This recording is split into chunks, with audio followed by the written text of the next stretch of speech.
Today in the show, we have Lido introducing restaking, the acquisition of Crypto The Game by Uniswap, BBVA launches a new crypto wallet, and much more. I'm your host, Mauricio Magaldi, and this is Block Drops, your weekly digest on blockchain for business. These news are not a form of endorsement, sponsorship, or encouragement for consumption and are meant for educational purposes only. In the first drop today, we'll cover a topic that we haven't talked about too much on the show about restaking. So just as a recap, staking for proof of stake blockchains such as Ethereum, you will commit some of your native crypto assets to a validator. That validator is economically incentivized to be honest and produce valid blocks. And therefore, if they don't, you lose some or the total of your stake. In Ethereum, there are services that help you do what they call liquid staking, which means that you deposit your Ether on those services and they will give you a return based on the staking attribution as the blocks get produced. On the other hand, you get a counterpart token, which is called a liquid staking token, and you can use that for other services. One of these services is called restaking. You get a resulting token from the staking process, and you stake that token in this other restaking service, which means that you get yield from securing that chain or other chains. In that space, a staking program in Ethereum, one of the largest ones, is called Lido. And one of the largest upcoming restaking services is called Eigenlayer. So Lido, being predominantly, I think, around 33% of the total staking in ETH in Ethereum, is a very predominant player in staking. In that sense, also poses some potential centralization threats to the blockchain, and this is topic for probably another episode. But with the introduction of restaking through Eigenlayer, some of the Lido tokens that are LSTs, or the liquid stake tokens called STETH, are now being locked into Eigenlayer, which in and on itself is not the original design for the Lido token or the Lido ecosystem. So this week, Lido announced that they are bringing restaking to its staking stack. That's a lot of ST. And they're bringing companies or projects that they have invested on recently. So what they're doing now is that through a partnership with Mellow Finance, Lido will be able to offer restaking of any asset as long as they are registered on the Ethereum standard ERC20 in a variety of vaults, meaning you can actually lock vaults of many kinds of these tokens or these LST tokens, or even native tokens like Ethereum, and you can deposit your STETH or your ETH and earn extra yield from Lido, or in this case from Mellow Finance. Behind the scenes, using symbiotic, Mellow will allow the restaking, which is an alternative to Eigenlayer, and Symbiotic is invested by Lido's founders. So this is an attempt of Lido to revive or reassure that your STETH, which in general trades pegged to the dollar value of Ethereum or of Ether, that STETH will be kept within the Lido ecosystem. In my opinion, as with anything we've seen on the DeFi summer 3 or 4 years ago, this seems more of the money Legos that we saw, that you get a token from a protocol, you deposit one token, you get another as a receipt, you deposit that receipt on somewhere else, and then the intricacy of maintaining risk management across a variety of different DeFi protocols becomes really, really big. So let's hope that this time, not only we're securing more chains with staking and restaking, we get a better sense of the data so better risk management can be performed across the DeFi landscape. Because, yes, this is the over financialized version of the internet. At the very bottom of the infrastructure, there are financial incentives. And with financial incentives, if you don't do good or great risk management, you end up losing everything without even knowing what hit you. In the second drop today, we're going to cover a acquisition piece of news. For those of you who've been listening to the block drops for longer, you know we always talk about DeFi, and Uniswap is probably one of the DeFi protocols we've covered the most. They are one of the most prominent and one of the longest running DeFi protocols.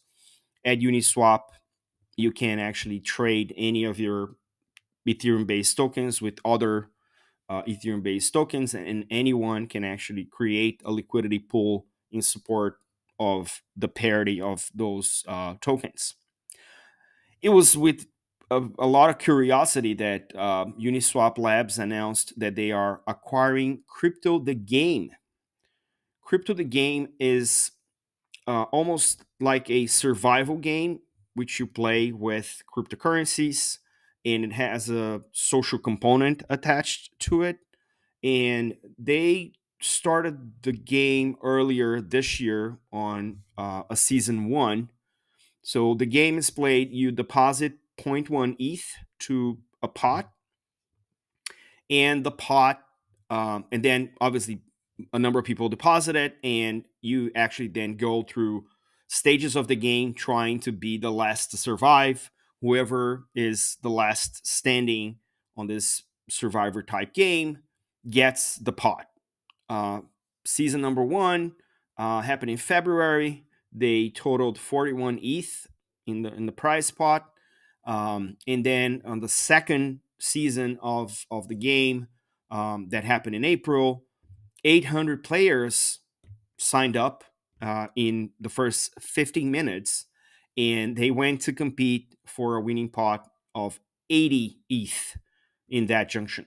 So before season three kicks in, we'll see Uniswap actually adding its own flavor to Crypto the Game. And interestingly enough, founders Dylan Abruscato, Tyler Cagle, and Brian Lee um, seem to be very happy to be joining Uniswap on the basis that Uniswap has a big track record of crypto adoption.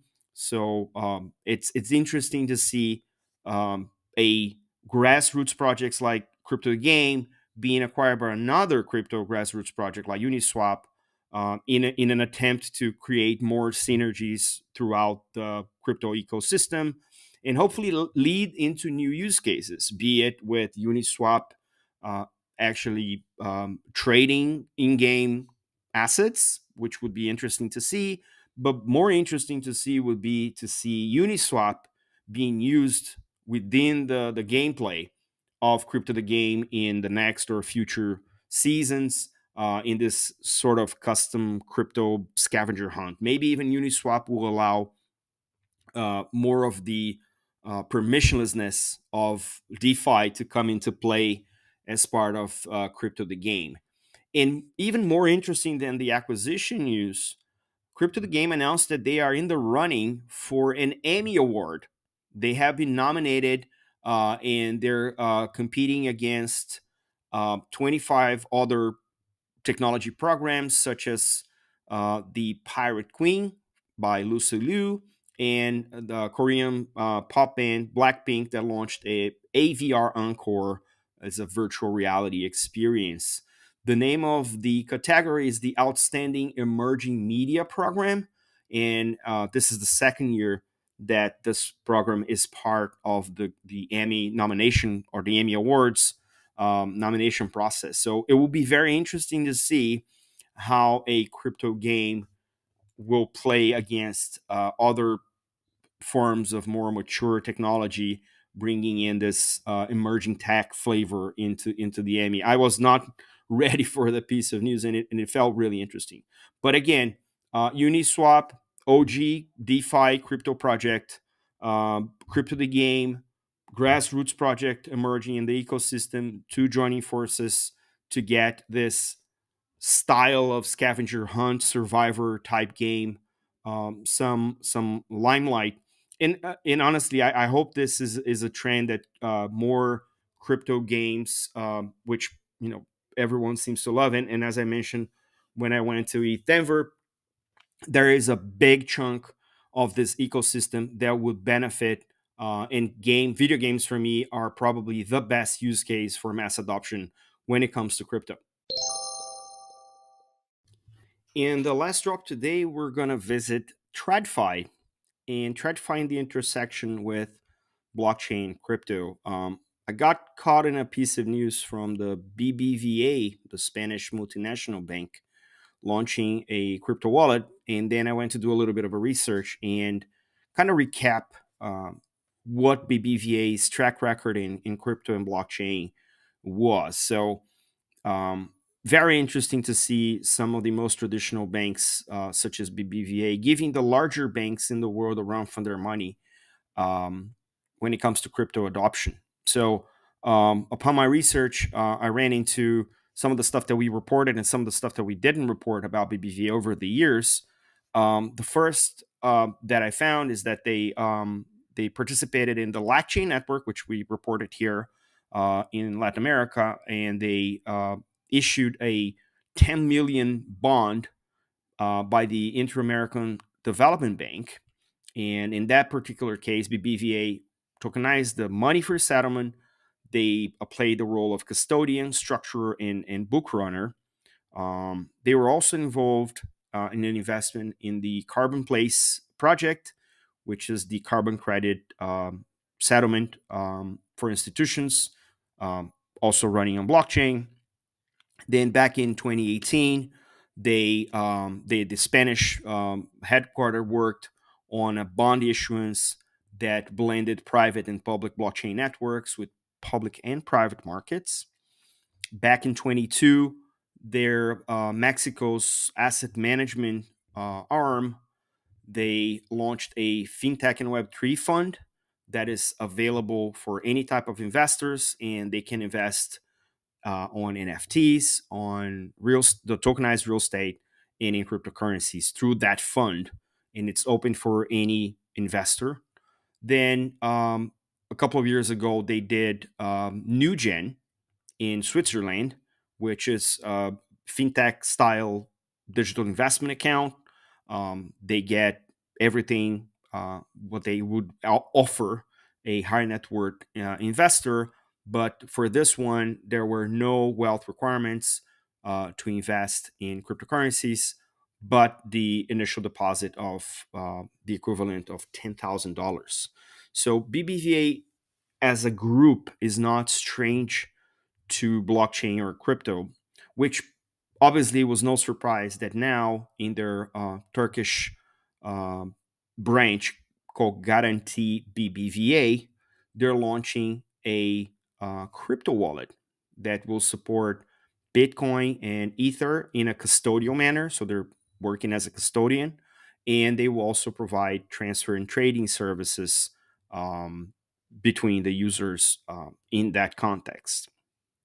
That Guarantee BBVA is owned by BBVA. 86% of the stake is owned by BBVA, and they are launching this. And interesting comment by the BBVA Guarantee Digital Assets Chairman, Sagri Suzer. And here I quote, "Our purpose is to bring the age of opportunity to everyone based on our customers' real needs. Given the interest of our customers in digital asset, we took the decision to form a sizable team that focus on developing state-of-the-art blockchain technologies. Our research shows that customers significantly value trust in their crypto transactions and especially in its storage," end quote.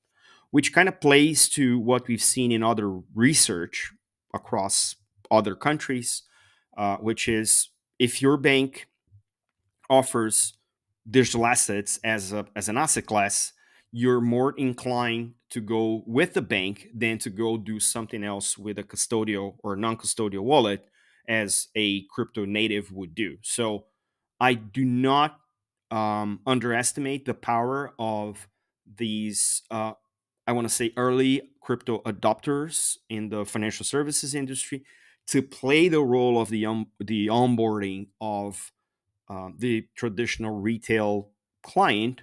The only path to that for those banks to be faster is the corresponding regulation to accommodate and support their activities while also protecting their clients in the retail space. So kudos to BBVA, and I bet that this is not going to be the last time we'll hear from them.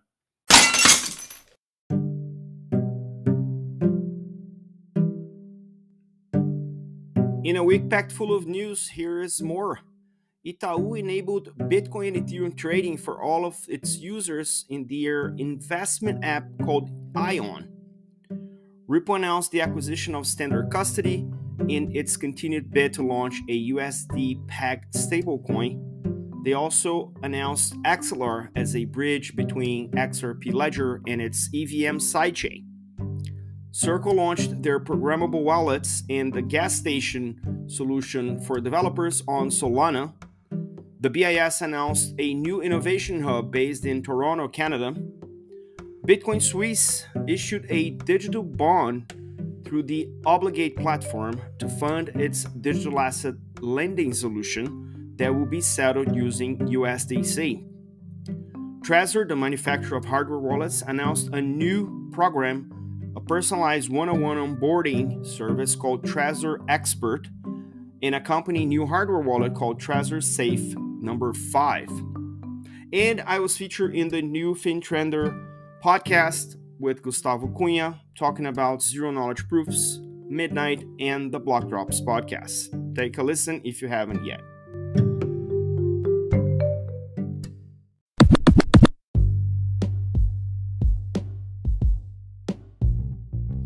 Catch us online. We're on Instagram at blockdropspodcast, on Twitter at blockdropspod or 0x Mauricio. We're on Lens at blockdrops.lens. We have a newsletter on LinkedIn. Write to us at blockdropspodcast@gmail.com, and you can listen to the Blockdrops podcast at Spotify, iColab, Faberbun Tech, and all of the other major streaming platforms. Yay! Shoutouts today to the people who shared the links you will find in the episode notes. Guto Antunes, Hayden Adams, Marcelo Aizelli, Kian Gilbert, Jeremy Allaire, and Gustavo Cunha. Don't forget to leave the rating on your favorite player. This is all for today. Stay rare, stay weird. LFG.